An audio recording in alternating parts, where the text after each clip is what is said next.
ഉണ്ണിയപ്പം ഉണ്ടാക്കാം. അതിന് ഞാനിത് തരിയുള്ള അരിപ്പൊടിയാണ് 2 കപ്പ് എടുത്തിരിക്കുന്നത്.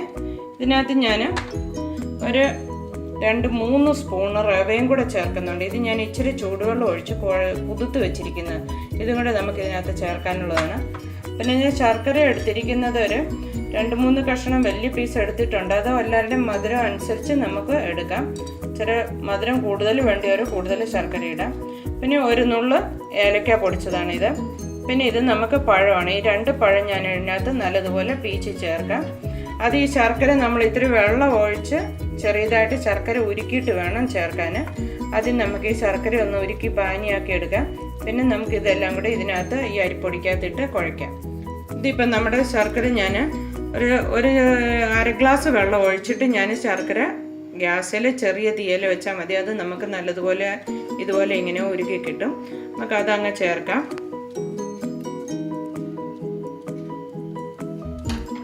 പിന്നെ നമ്മൾ എടുത്ത് വെച്ചിരിക്കുന്ന റവയും കൂടെ ഇത് നമ്മൾ ചെറിയ ചൂടുവെള്ളത്തിൽ കുതിർത്ത് വെച്ചത് ഒരു 3 സ്പൂൺ റവയുണ്ട്. ഇത് നമുക്ക് ചേർക്കാം.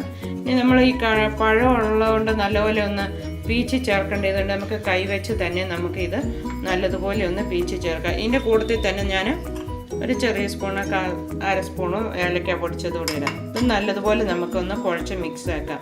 ഒത്തിരി നീണ്ടു പോകാതെ കുറച്ചൊരു കുറുകിയിരിക്കുന്ന പോലെ നമുക്ക് കുഴച്ചെടുക്കാം. ഇപ്പം നമ്മുടെ മിക്സർ കണ്ട കറക്റ്റായിട്ടുണ്ട്. ഒരുപാട് കുറുകിയല്ല. ഇത് നാളെ നമ്മളൊരു 6-7 മണിക്കൂർ വെക്കുമ്പോഴത്തേനും ആവശ്യത്തിന് നമുക്ക് ഇത് കോരി ഒഴിക്കാൻ പാകത്തിലിരിക്കും.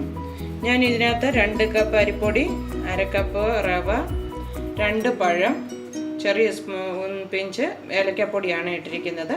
ശർക്കര നമ്മൾ ഉരുക്കി ഒഴിച്ച് കുഴച്ച് വെച്ചിരിക്കുന്നതാണ്. ഇത് ഞാൻ ഒരു 8 മണിക്കൂർ ഇത് പൊങ്ങാൻ വെക്കുന്നുണ്ട്. അത് കഴിഞ്ഞിട്ട് നമ്മൾ ഉണ്ടാക്കുന്ന സമയത്ത് തേങ്ങ ഇതുകൊണ്ട് നല്ലതുപോലെ കുഞ്ഞായിട്ട് ഞാൻ കൊത്തി വറുത്ത് ഇച്ചിരി നെയ്യ് ഒഴിച്ച് വറുക്കുവാണെങ്കിൽ നല്ലതാണ്. ഒത്തിരി വലുതാക്കണ്ട, തീരെ പൊടിയായിട്ട് അരിഞ്ഞ് വറുക്കണം. അല്ലെങ്കിൽ നമ്മൾ ഈ ഉണ്ണിയപ്പം ഉണ്ടാക്കുമ്പോൾ അത് കട്ടിയായിട്ടിരിക്കും.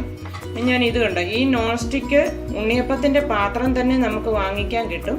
ഇത് നമ്മളാണെങ്കിൽ കുറച്ച് എണ്ണ ഒഴിച്ചാൽ മതി, പകുതി. ഇത് നമുക്ക് ഇതിനകത്താണെങ്കിൽ മറിച്ചിട്ട് എടുക്കാനും എളുപ്പമുണ്ട്. നോൺ സ്റ്റിക്ക് വാങ്ങിക്കുവാണെങ്കിൽ ഇതിനകത്താണ് ഞാൻ ഉണ്ടാക്കുന്നത്. ഇത് ഉണ്ണിയപ്പത്തിൻ്റെ വേണ്ടി സ്പെഷ്യൽ വരുന്ന പാത്രമാണ്. നമുക്കൊന്ന് പൊങ്ങി കഴിഞ്ഞിട്ട് ഒരു 5-8 മണിക്കൂർ ഇത് വെക്കാം. പിന്നെ വേണം നമുക്കിത് ഉണ്ടാക്കാൻ. നമ്മുടെ മാവ് ഇത് കണ്ടോ 8 മണിക്കൂറായി നല്ലതുപോലെ പൊങ്ങിയിട്ടുണ്ട്. ഈ പാകത്തിൽ മതി നമുക്ക്.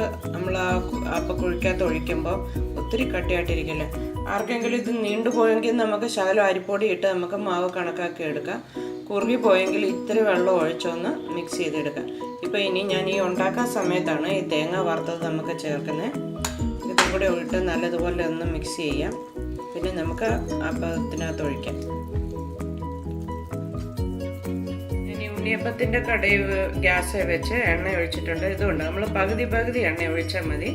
അത് കഴിഞ്ഞിട്ട് ഇങ്ങനെ ഒരു ചെറിയ സ്പൂൺ വെച്ചിട്ട് നമ്മൾ ഇതിനകത്ത് ഇങ്ങനെ ഒത്തിരി നിറഞ്ഞു പോകണ്ട, ഒരു പകുതി പാത്രം മാത്രം നമ്മൾ ഒഴിച്ചാൽ മതി. അതിങ്ങ് പൊങ്ങി വരും. ഇത് പൊങ്ങി വന്നു കഴിഞ്ഞാൽ നമ്മൾ ഇതിൻ്റെ 2 സൈഡും മറിച്ചിട്ടിട്ടാണ് നമ്മൾ എടുക്കുന്നത്. ഇതെല്ലാം നമുക്ക് ഇതിനകത്ത് ഇങ്ങനെ ഒഴിക്കാം.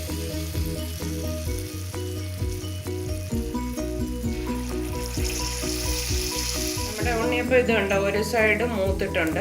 നമുക്കിത് മറിച്ചിടാം. 2 സൈഡും മറിച്ചിടണം. ഉണ്ടോ, നല്ല ഗോൾഡൻ ബ്രൗൺ ആയാൽ മതി, ഒരുപാട് കരിയുണ്ട. ലോ ഫ്ലെയിമിൽ വെച്ച് വേണം നമ്മൾ ഇതെടുക്കാൻ, അല്ല അകം വേകാതെ പോകും. അതുകൊണ്ട് നമ്മൾ ലോ ഫ്ലെയിമിൽ വെച്ചിട്ട് വേണം എടുക്കാൻ.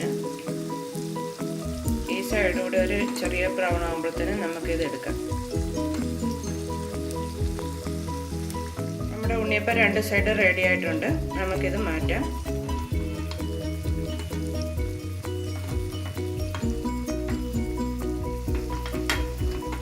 നമ്മൾ എണ്ണയിൽ എടുക്കുന്നത് കൊണ്ട് നല്ലപോലെ ഇത്തിരി കെയർ ചെയ്ത് എടുക്കണം.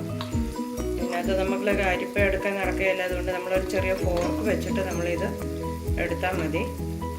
അതുപോലെ ബാക്കിയുള്ള എല്ലാ മാവും ഞാൻ ഉണ്ണിയപ്പം ഉണ്ടാക്കിയെടുക്കാം.